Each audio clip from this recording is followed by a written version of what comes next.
জয় গুরু, বন্দে পুরুষোত্তমম। আমরা প্রত্যেকেই দীক্ষা নিই, কিন্তু এই দীক্ষা নেবার আগে মনের মধ্যে নানা প্রশ্ন, নানা সংশয় আসে।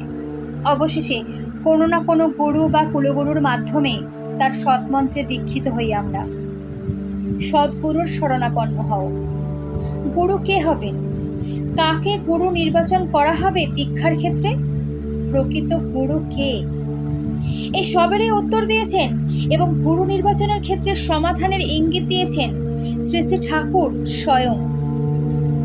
1346 সালের 2রা কার্তিক, বৃহস্পতিবার, ইংরাজির 19-10-39 সকালে পাবনা আশ্রমে বাঁধের ধারে ঘরের ঘরে শ্রী শ্রী ঠাকুরের সামনে এক ঘর লোক বসে আছেন। ভক্তরা নানা প্রশ্নের দ্বারা শ্রী শ্রী ঠাকুরের কাছে তাদের অনন্ত জিজ্ঞাসার ছাপি খুলে দিয়েছেন। হঠাৎ যতীনদা জিজ্ঞাসা করলেন, একজন দেখে কি করে বুঝবে যে ইনি আমার গুরু হবার উপযুক্ত কিনা? বিশ্বাস আসবে কি করে? শ্রী শ্রী ঠাকুর, দেখা মাত্রই কি বোঝা যায়? কেউ কেউ পারে, তবে সঙ্গ করলে বোঝা যায়। সঙ্গ করলে শ্রদ্ধা আসে, শ্রদ্ধার ফলে দোষ দর্শন দূর হয়ে যায়। ভালোটাকে মন্দ বলে দেখার প্রবৃত্তি থাকে না, আর মন্দ বলে কিছু দেখতেও পাই না। তারপর আসে বিশ্বাস। বিশ্বাস আসলে আমরা প্রশ্ন শূন্য হয়ে দাঁড়াই। তৃপ্তিতে আমাদের মন ভরে যায়।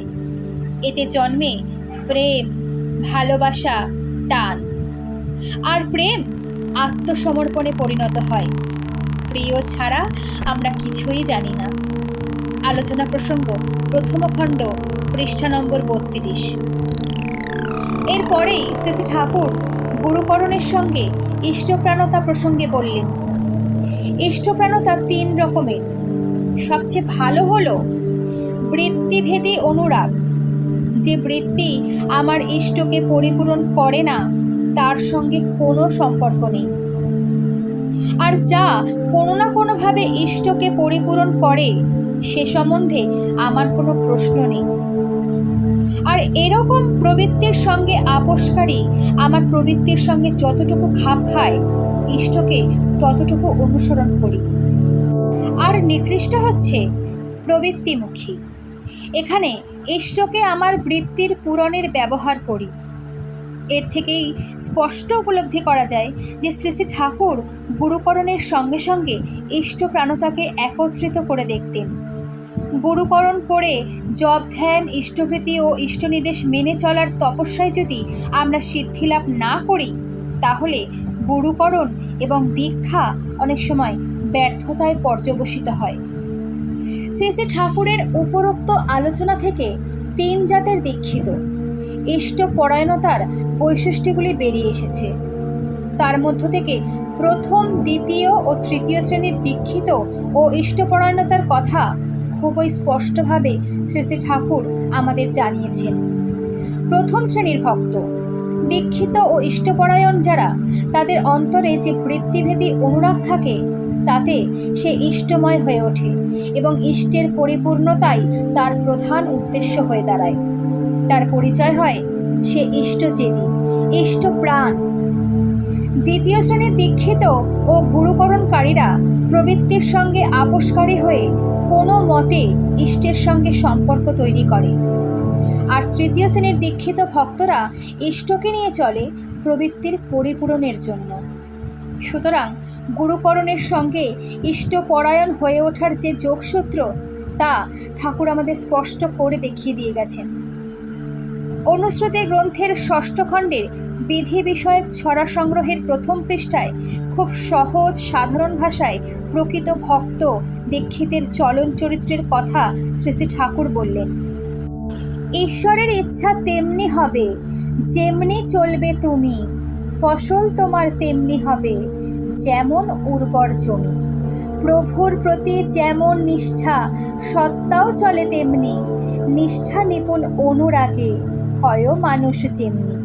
ভজন যেমন ভাগ্য তেমন, নিষ্ঠা যেমন জাতে রয়, ভাগ্য দেবী তেমনি করে, প্রীতি সোহাগে তেমনি বয়। ঈশ্বরের সৃষ্ট এই পৃথিবীতে তার ইচ্ছাধীন তোমার চলনা যেমন হবে, তেমনি ঈশ্বরের ইচ্ছাধীন হয়ে যেমন চলবে তেমনি ফসল ফলবে এই জীবনে। কারণ জমির উর্বরতা তোমার ওপরেই নির্ভর করছে। দীক্ষা নিয়ে জপ, ধ্যান, ইষ্টপ্রীতি ও ইষ্ট নির্দেশ মানার মধ্য দিয়ে তোমার দেহ, মন, আত্মারূপ মানব জমিন যত কর্ষিত হবে, তত তার উর্বরতা বৃদ্ধি পাবে, আর ফসলও তত ভালোই ফলবে। গুরুই তোমার কাছে সাকার ইষ্ট। তার নির্দেশগুলি মেনে চলাই জীবননীতির মূল কথা।